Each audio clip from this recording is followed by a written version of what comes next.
भारतीय जनता पक्ष कायम काँग्रेसच्या घराणेशाहीबद्दल बोलत आहे. काय म्हणजे अजूनही या प्रचारातही केले. आता तुमच्या बाबतीत असं झालं का? तुमचे काका डॉक्टर दौलतराय मंत्री होते, खासदार होते, आमदार होते आणि नाशिकच्या खूप संस्थांमध्ये काम केलं. तुमचे वडील स्थायी समितीचे सभापती राहिलेले आहेत, नगरसेवक होते, त्यानंतर एमव्हीपी मध्ये उपसभापती राहिलेले आहेत आणि इतर काही संस्थांमध्ये काम केलं. आई उपमहापौर होत्या. त्यानंतर बंधू तुमचे आता सध्या आमदार आहेत. परंतु या घराणेशाहीच्या प्रकाराला तुम्ही आरोपांना तुम्ही कसं तोंड देणार? काम करून आपण या विषयाची पावती लोकांकडनंच घेऊयात. कारण वारसा तर मिळतो, पण नेतृत्व सिद्ध करावं लागतं. कारण सगळ्यांचं वारसाने नेतृत्व बऱ्याचदा प्रयत्न करून पण नाकारलेलं आहे. नमस्कार. देशदूत डिजिटल संवाद कट्ट्यात आपल्या सर्वांचं मनपूर्वक स्वागत. आज एक विशेष योग जुळून आलेला आहे. नाशिकच्या प्रथम नागरिक आणि आपल्या आता लाडक्या म्हणायचं त्यांना, कारण की आता त्या नाशिककरांच्या लाडक्या झाल्या आहेत, महापौर हिमगौरी आहेर आडके या आपल्या कट्ट्यामध्ये सहभागी झालेल्या आहेत. मी त्यांचं मनपूर्वक स्वागत करतो. नमस्कार. आपल्याला कल्पना असेल, आपण आता त्या महापौर झाल्यानंतर अनेक ठिकाणी वाचण्यात आलं असेल त्यांचं शिक्षण, त्यांचं उच्च शिक्षण, त्यांनी केलेलं एकूण काम, कारण की त्या तिसऱ्यांदा निवडून आलेल्या आहेत, त्या अनुभवी आहेत, त्यांच्या घराण्याचा मोठा वारसा आहे, एक लिगसी आहे त्यांच्याकडे समाजकारणाची. तर असं एक अत्यंत अनुभवी व्यक्ती नाशिकच्या महापौर पदावर बसल्या आणि ते देखील सिंहस्थ तोंडावर असताना हा एक समसमा संयोग असं आपल्याला म्हणता येईल. आणि सर्वांची अपेक्षा होती की सिंहस्थ काळात असा अनुभवी चेहरा नाशिकला हवा. सुरुवातीला महिला सार्वत्रिक म्हणजे जनरल आरक्षण आल्यानंतर अनेकांना वाटलं का आता हे सिंहस्थाचं जे काही शिवधनुष्य आहे ते एखाद्या महिलेला पेलवेल का. परंतु मला असं वाटतं की नाशिककरांनीच कदाचित मनात असं धरलं होतं, कारण की महिलांचं आरक्षण आल्याला तुमचं नाव पुढे आलं, सगळ्यात पहिलं नाव आलं तुमचं, तर मग बाकी अनेक बाकीचे स्पर्धक होते. त्यामुळे मला असं वाटतं की ते काय अवघड जाऊ नये तुम्हाला ते पेलण्याला, कारण की ऑलरेडी तुम्ही एक शैक्षणिक संस्था सांभाळता, तुमची लिगसी आहे, तुम्ही स्थायी समिती बघितलेली आहे. तर या सगळ्या पार्श्वभूमीवर मला असं पहिलंच असं तुम्हाला विचारायचं का, तुमचं विजन नेमकं काय? नाशिकसाठी ही अगदी सुवर्ण संधी आणि सुवर्ण काळाची सुरुवात आहे असं मला वाटतं. कारण जर तुम्ही बघितलं, कुंभमेळा किंवा हे जो निधी येणार आहे ते एक निमित्त आहे, पण सेंट्रल आणि स्टेट म्हणजे केंद्रात पण आणि आपल्या महाराष्ट्रात पण, जर तुम्ही परवा जेव्हा माननीय मुख्यमंत्री यांनी आपल्या ओझर विमानतळाचा नूतनीकरणाचा जो विषय होता फेज 2चा, त्याचं जेव्हा उद्घाटन केलं, त्यात आपण बघितलं की नाशिकसाठी खूप मोठ्या ऑपॉर्च्युनिटीज, खूप मोठ्या संधी आणि त्याचा योग हा जुळून आलाय असं मला वाटतं. की विजन म्हणताना ते विजन कायम अलाइन्ड पाहिजे. प्रथम गोष्ट अशी आहे की जर पॉलिसीज ज्या आहेत पंतप्रधानांनी आता किंवा आपण आता बघितलं की बजेटमध्ये माननीय निर्मला सीतारामनजींनी ज्या काही पॉलिसीज आखल्या त्याला अलाइन्ड स्टेटच्या पॉलिसीज आल्या आणि मग त्याला अलाइन्ड सिटीनी काम केलं, तर मला असं वाटतं हे इतकं स्मूथली फंक्शन होईल की निश्चितपणे जे मी वारंवार सांगते की नाशिकचं नाव हे जगभरात कोरलं जाणार आहे.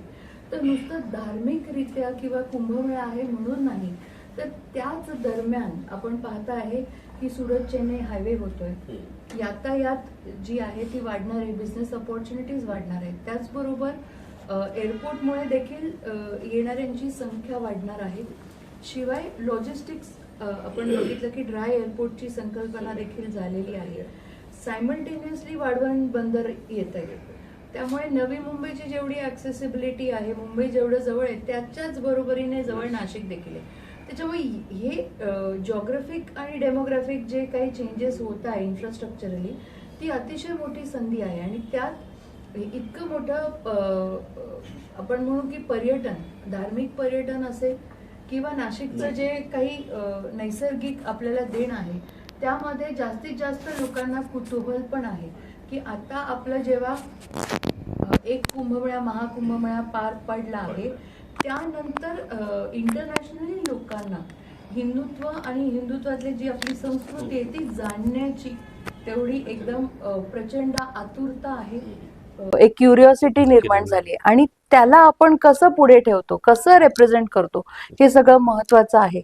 आणि हे सगळं अलाइन होऊन एक इंडस्ट्रियली डेव्हलप्ड नाशिक, एक स्पिरिच्युअली डेव्हलप्ड नाशिक आणि टुरिझम, मेडिकल टुरिझम क्षेत्रात डेव्हलप नाशिक, असं काहीसं चित्र नाशिकचं माझ्या पुढे उभं राहतं. निश्चितच म्हणजे आणि तुम्ही ते त्या दिशेनं तुम्ही जात आहात असं दिसतंय, कारण तुमची विजन अतिशय क्लिअर आहे आणि काय आपण ते अलाइन कसं सेंटर स्टेट आणि नाशिक केलं.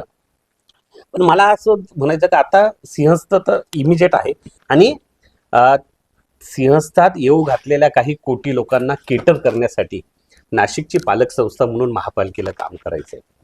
आपल्या सगळ्यांच्या दुर्दैवानं गेली 8-10 वर्षात महापालिकेत नोकर भरती झालेली नाही. माझ्या माहितीप्रमाणे 8 ते 9 हजार जागा रिक्त आहेत. तर पहिला टास्क जो राहणार आहे तुमचा, की कारण तुम्हाला खूप काही करायचंय पण तुम्हाला टीम लागणार, अनेक महत्वाचे पद रिक्त आहेत. आरोग्यासारख्या ठिकाणी आपण वारंवार जाहिराती करतो परंतु चांगले डॉक्टर्स मिळत नाही. तर हे जे आव्हान आहे ते कसं पेलणार तुम्ही? मला असं वाटतं की पदभरती हा जो विषय आहे निश्चितपणे आतापर्यंत भरती व्हायला हवी होती. ही शोकांतिका आहे की इतक्या वर्षापासून इंजिनियर्सचा तर खूप तुटवडा आहे. म्हणजे इतक्या महत्वाच्या टप्प्यात आता नाशिक येऊन ठेपलेला आहे आणि यात आपल्याला हात कमी पडता कामा नये खरं तर कामासाठी. आणि त्याच करता जी काही महत्वाची पदं आहेत किंवा जी जबाबदारीची पदं आहेत ज्याच्यात एक्झिक्युशन लागणार आहे त्यात अनुभवी जी काही आहेत. आता पदभरतीसाठी आपण एक ऍडव्हर्टाइजमेंट काढलेली आहे, त्याच्यामध्ये प्रामुख्याने फायर आणि इंजिनियर्सचा समावेश केलेला आहे. तर ती एक फेज 1 ची आपण असं म्हणू की जे कुंभच्या दृष्टीने आपल्याला कामं लागणार आहेत ते तातडीने घेतो आहोत. त्याचबरोबर आपल्याला हे पण बघायचं आहे की आपल्या भूमिपुत्रांना त्यात न्याय पण मिळायला पाहिजे की आपले जे इथे पास आउट इंजिनियर्स आहेत आणि काम करणारे आहेत त्यांना देखील किती संधी मिळू शकते. कारण आत्ताच आपण बघितलं की जे मुख्यमंत्र्यांनी सांगितलं की महिंद्रा स्कॉर्पिओचा इथे मोठा प्लांट येणार आहे आणि we are going to export, जे काही MOU झाला त्याच्यामध्ये, तर तिथे देखील जवळजवळ 30,000 लोकांना, युवकांना नोकरीची संधी आहे. त्यामुळे याचं ताळमेळ साधून काय आपल्याला उभं करता येईल का नाशिककरांसाठी, याचा देखील आम्ही विचार करतो आहे. आणि कुंभमेळ्यासाठी जे काही आता सर्व लोकप्रतिनिधी पुढे आलेले आहेत, 122 लोकप्रतिनिधी आम्ही आहोत आणि आम्ही अतिशय समन्वयाने ही भूमिका घेतली. कारण शेवटी रस्सीखेच करून काही होणार नाहीये. जेवढा ब्रेन, आणि मला असं वाटतं नाशिककरांमध्ये, म्हणजे नाशिकमध्ये इतकी मोठी ताकद आहे खरं तर, पूर्ण देशाचा थिंक टँक जर बघितला तर नाशिकात आहे. तर मला असं वाटतं की सगळ्यांनी एकत्रित येऊन काहीतरी छान उभं करायचं ठरवलं तर नाशिककरच पुढे येऊन एक चांगली फौज तयार करतील. त्या फौजेसाठी पुन्हा तुम्हाला एक चांगलं मनुष्यबळ लागणार आहे. हो, तुम्ही आता ज्या उल्लेख केले त्या 2 पदभरती तुम्ही जाहीर दिल्या आहेत, पण मला असं वाटतं की शासनाकडून सिंहस्थ आहे त्यामुळे आणि आपलंच सरकार आहे, वरती आहे, मध्ये आहे, तर तो जो एक मधला गॅप राहिलेला आहे काही हजार पदांचा, अर्थात त्याच्यासाठी बजेट ह्या सगळ्या प्रावधान होतीलच, म्हणजे पण सुदैवानं मनीषा खत्रींसारख्या अतिशय डॅशिंग आयुक्त आपल्याला ऍक्टिव्ह लाभलेले आहेत. तर तुम्ही डॅशिंगच आहात आणि त्याही डॅशिंग आहेत. पण दोघांनी मिळून जर मुख्यमंत्र्यांकडे, मला असं वाटतं आपण जर सगळ्यांनी एकत्रितपणे गेले तर तो जो राहिलेला लॅक्युना आहे, काही गॅप आहे, तो भरला जाईल. तर त्यासाठी मला असं वाटतं थोडंसं आपल्याला वेग घ्यावा लागेल, घाई करावं लागेल. डेफिनेटली आम्ही त्याच्यावर काम करतोच आहोत. आता त्याचा फॉलोअप जो आहे तो करतोय. येत्या 24-25 तारखेला काही एक्झाम्स ठरलेल्या आहेत आणि त्यानंतरचा जो पुढच्या महिन्यातला टप्पा आहे तो नक्कीच कुंभमेळा मंत्री आणि मुख्यमंत्र्यांशी चर्चा करून आम्ही लागलीच करतोय. कारण जे इमर्जन्सी सर्व्हिसेस त्या देखील लागणार आहे आणि पुढे आरोग्याच्या सेवेसाठी आम्ही प्राधान्य देणार आहोत. त्यालाच अनुलक्षून एक माझं म्हणणं आहे की गेले महापालिका स्थापन झाल्यापासून अनेकांनी सूचना केली होती आणि आम्ही पण बऱ्याचदा लिहिताना बोलतो की नाशिकला सिटी प्लॅनर हा ही काही पोस्ट नाही महापालिका. बरोबर. तुम्ही तुमच्या शैक्षणिक संस्थेतही शिकवतात बऱ्याच गोष्टी. तर त्याला स्थानिक जे बनचुके आपले अधिकारी आहेत ते काही ते होऊ देत नाही. कारण सिटी प्लॅनिंग हा एक स्वतंत्र विषय आहे, तो काय अभियांत्रिकेचा विषय नाहीये. त्याला एक सिटी प्लॅनर पाहिजे, त्याचा आर्किटेक्चर मधला तो एक नावाजलेला व्यक्ती असू शकतो वगैरे. भरे सिटी प्लॅनर म्हणून अनेक महापालिकांनी नेमलेलं नाही, कारण की ती एक वेगळी स्पर्धा असते त्या सगळ्याची. तर किमान तुमच्या काळात असं काहीतरी व्हावं अशी नाशिककरांची अपेक्षा आहे. किंवा सिटी प्लॅनिंगच्या दृष्टीनं आता तर आपण खूप कामं करतोय, आता ती पुन्हा सगळ्या अभियांत्रिकीच्या पद्धतीने इंजिनिअरिंग पद्धतीने चालेल. पण नाशिकचं प्लॅनिंग, समजा एखादा डिवायडर आपण केलाय, तो कसा असावा, तो शहराच्या सौंदर्यात भर घालणारा कसा असावा. आणि मला आनंद आणखी त्यासाठी आहे आणि होईल असं का वाटतं की असंच म्हणतात की महिलांना सौंदर्य दृष्टी थोडी अधिक असते.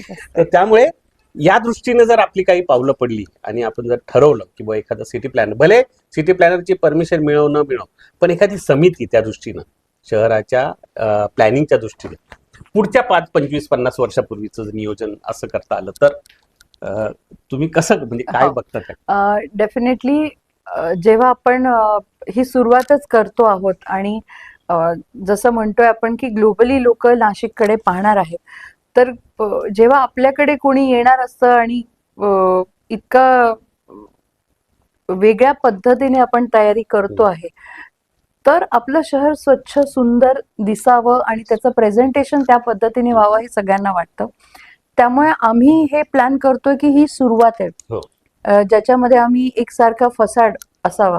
जसं आपण युरोपियन शहरात जातो किंवा रशियात जातो, तर तेव्हा आपण बघतो की त्यांच्या ज्या जुन्या गल्ल्या देखील असतात त्या अतिशय एकसारख्या फसाड असणार आहेत. वेर तिथे चालत असताना आपल्याला त्याचा एक कसा ॲटमॉस्फिअर तयार होतं आणि आपण तिथे आपण ती सिटी जिवंत अशी अनुभवतो.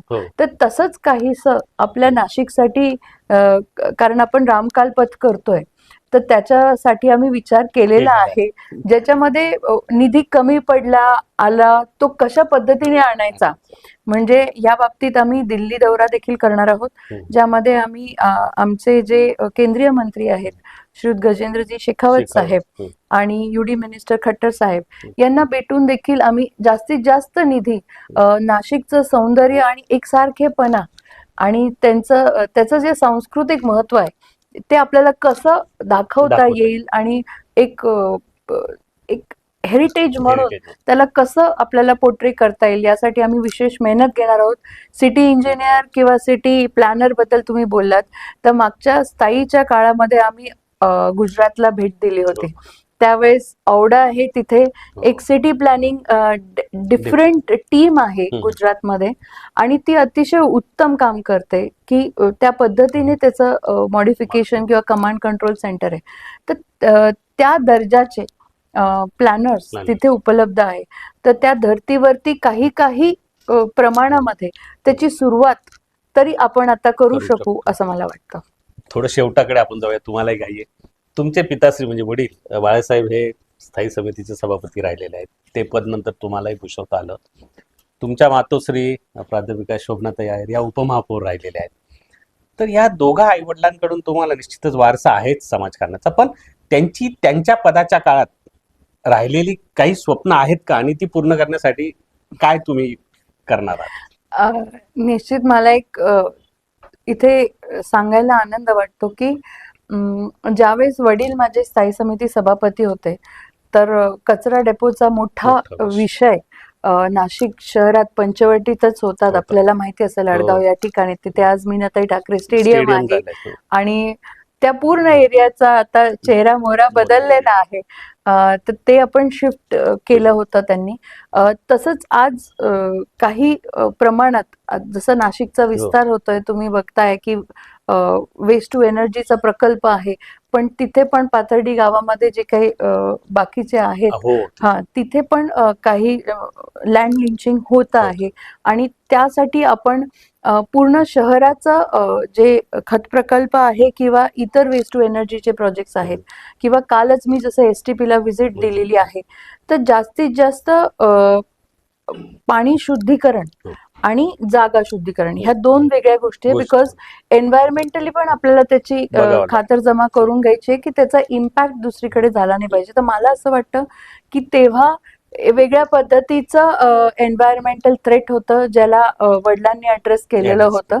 आणि आता नॉट ओन्ली लँड थ्रेट्स, प्रदूषण आहे, प्रदूषण. साऊंड आहे, एअर क्वालिटीवरती आपण काम करतोय, आणि त्याचबरोबर इलेक्ट्रॉनिक वेस्ट देखील Waste. आहे. सो वेस्ट टू एनर्जी नुसतं लिमिटेड राहिलेलं नाहीये, we have to take it on all fronts, all fronts. असं एक आहे. तर मला असं वाटतं त्याला स्केलेबल करून आपण नाशिक शहरातला जो काही वेस्ट आहे तो कशा पद्धतीने नवीन टेक्नॉलॉजी वापरून जास्तीत जास्त, आणि अवेअरनेस, हे दोन गोष्टी आहेत की त्यामध्ये नाशिककरांचं अगदी लहान मुलांपासून तर मोठ्यांपर्यंत सगळ्यांचं सहकार्य लागणार आहे to make a clean city. आणि आता आई जर म्हटलं तर आई उपमहापौर होती, आणि मी खूप भाग्यवान आहे की आई देखील 2002-03च्या कुंभमेळ्यात उपमहापौर होती, आणि मी तब्बल 24 वर्षानंतर आज कुंभमेळ्यात महापौर आहे. तर नक्कीच त्यावेळेचा कुंभमेळा अतिशय छोट्या तरतुदीमध्ये पार पाडला जायचा, कारण त्यावेळेस आपल्या महानगरपालिकेचं बजेटच Budget. होतं.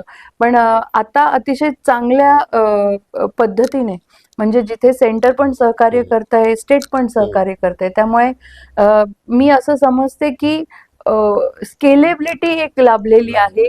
दोघांच्या काळामध्ये जी थोड्या प्रमाणात होते, फक्त मॅन पॉवरचा इश्यू आहे, आणि तो लवकरात लवकर जर रिझॉल्व्ह केला, असं आहे की फंड्स आहे, डिस्पोजल आणि एक्झिक्युशन साठी मॅनपॉवरचा अभाव आहे. तर तो लवकरात लवकर कसा कमी करून जास्तीत जास्त, आणि तसंही आपल्या मुख्यमंत्र्यांनी सांगितलेलंच आहे की डिजिटल कुंभमेळा करायचा आहे आणि AI कुंभमेळा करायचा आहे, तर निश्चितपणे as IT engineer I feel की मी तो त्या पद्धतीने त्यांचं जे स्वप्न आहे ते करायचा पूर्णपणे प्रयत्न करेन. आता कसं आहे की तुम्ही IT इंजिनियर असलं, मी मुद्दाम तो प्रश्न विचारला नाही, कारण की आता AI वर आलेला आहे, तुम्ही ते करणार म्हणजे त्यात काही वादच नाही. मला आता दुसरं असं होतं का, शोभनाताई म्हणजे आई उपमहापौर असताना तुम्ही साधारणतः 10-12 वर्षाचे असेल किंवा 12-15? ना, मी 12वी. 12. हा, म्हणजे तर त्यांच्या एकूण अधिकार पदाकडे त्यावेळेस तुम्ही कसं बघितलं आणि त्यातून काय शिकलंय, ज्याचा उपयोग आता तुम्हाला हे पद भूषवताना होऊ शकेल? अधिकार पद म्हणण्यापेक्षा आईने कायम मला एक नोंद करायची वाटते, ती कोर शिक्षक आहे, त्यामुळे तिने मूल्य कायम जपले. तुम्ही जर बघितलं तर तिच्या आचरणातून मी कायम सिम्प्लिसिटी ही शिकली आहे, आणि प्रिन्सिपल आहे आई माझी कायम. त्यामुळे जरी ती उपमहापौर असेल तरी ती आवारामध्ये कधी तिने गाडी आणली नाही, आणि कायम ऍज अ टीचर म्हणूनच ती वावरली. त्यामुळे तो एक खूप मोठा इम्पॅक्ट आहे, ते खूप मोठं लर्निंग की कायम पाय जमिनीवर असले पाहिजे. नाशिकला त्यांच्या रूपाने एक सुसंस्कृत चेहरा त्या काळात लाभलेला आहे. अर्थात इतरांनी पण वेगवेगळी कामं केलं, पण शोभनाताईच्या बाबतीत आम्हालाही आठवतं त्यावेळेस आपण करतच होतो पत्रकारिता, आणि अतिशय अतिशय व्यवस्थित, अतिशय सुंदर, आणि तुमच्याकडे पाहिल्यानंतर त्यांची आठवण सर्वांनाच, जुन्या मंडळींना कायमच होईल. एक शेवटचंच आता म्हणजे भारतीय जनता पक्ष कायम काँग्रेसच्या घराणेशाहीबद्दल बोलत आला, कायम, म्हणजे अजूनही या प्रचारातही केले. आता तुमच्या बाबतीत असं झालं का, तुमचे काका डॉक्टर दौलत रायर मंत्री होते, खासदार होते, आमदार होते, आणि नाशिकच्या खूप संस्थांमध्ये काम केलं. तुमचे वडील स्थायी समितीचे सभापती राहिलेले आहेत, नगरसेवक होते, त्यानंतर MVP मध्ये उपसभापती राहिलेले आहेत, आणि इतर काही संस्थांमध्ये काम केलं. आई उपमहापौर होत्या, त्यानंतर बंधू तुमचे आता सध्या आमदार आहेत. हो.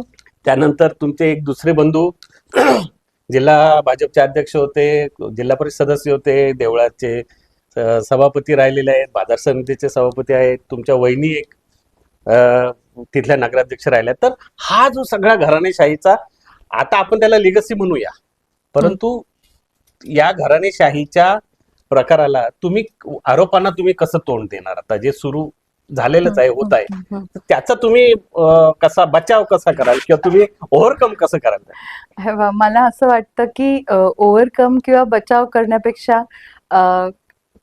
काम करून आपण या विषयाची पावती लोकांकडनंच घेऊयात, कारण वारसा तर मिळतो, पण नेतृत्व सिद्ध करावं लागतं.